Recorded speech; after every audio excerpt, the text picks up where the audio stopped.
When you think about a small form factor GPU, you usually think of the weak display adapters that don't do much more than output a picture. But every once in a while, Nvidia or AMD come up with a card that is able to fit into a small form factor PC and can even play some games. The GTX 950 from KFA2 is exactly that.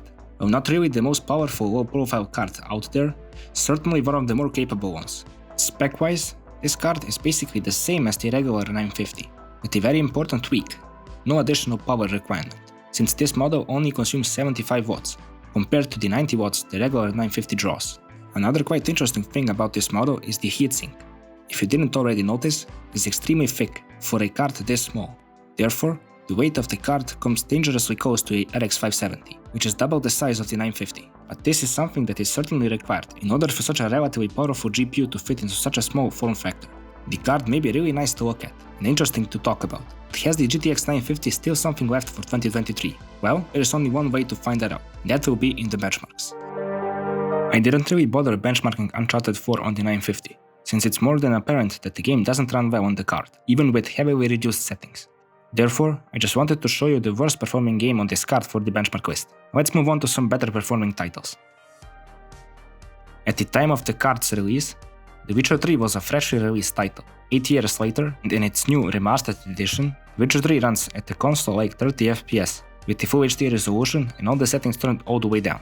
Whether this is worth it, I will let you decide. If you are after the new graphics, the 950 won't really provide you with the best quality in terms of visuals. Therefore, you should maybe consider just playing the original.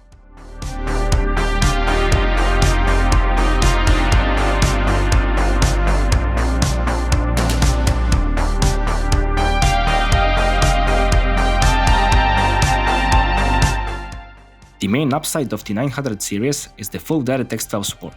Therefore, many newer games will at least start, but as we can see in Elden Ring, the performance isn't really at a high level, neither are the settings.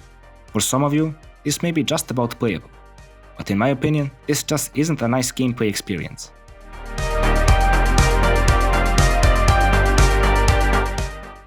Dying Light 2 does run quite well on the card, with a lot of help from the FSR mode, and a lot of reduction in visual quality. Regardless of that, the game still looks decent, and runs at an acceptable level with a stable frame rate. Therefore, it can be considered as good enough in order for you to run away from the zombies.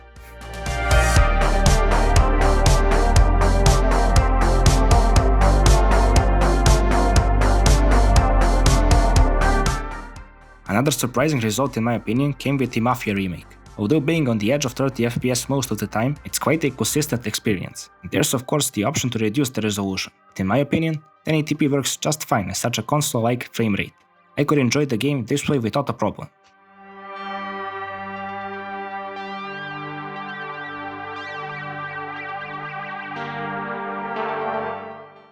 God of War works alright with some help of the FSR feature. The FPS drops are inevitable whenever there's a lot going on screen, or when there are just too many assets to load in. Overall, it's not a bad experience, but not a perfect one either.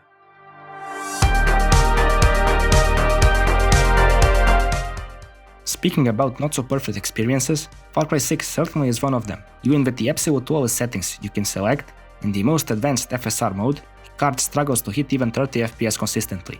Not to talk about the awful visual quality, which is inevitable at these settings. It can maybe be playable for some, but it's far away from a nice experience, neither graphics-wise or in terms of gameplay.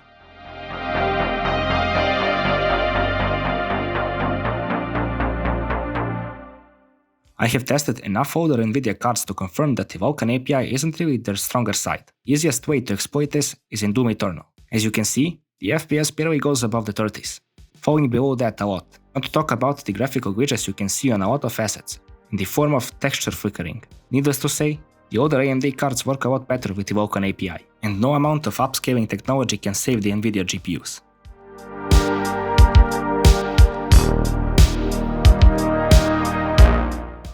Overwatch 2 is a lightweight title which will run on a wide variety of older GPUs, with the GTX 950 having no problem using decent quality presets at 1080p, offering around 100 FPS most of the time. It's exactly games like these that are perfect for the power-efficient GTX 950. You just stick it in your system, and you are ready to play esports games at respectable settings and FPS.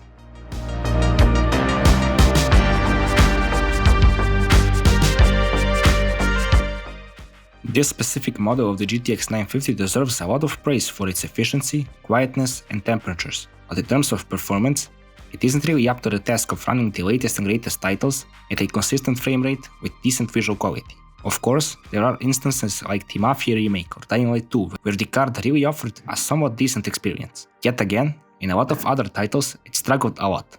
In my opinion, the GTX 950 is best suited for new esports titles, like Overwatch 2 for example, but not much more than that. And of course, you gotta consider the price at which the 950 sells for. For this model, I paid just under $50, with other models selling for even more than that. Those are the full-sized variants, requiring additional power. At that point, you could get an RX 560, which has the same benefits of being quiet and power efficient, and should even outperform the GTX 950 with ease. This pretty much concludes today's pretty interesting GPU review, at least for me. It's not often the case that you get to own a card that did not even sell in your country. Thank you very much for joining me along the review. Hope to see you in my next one as well.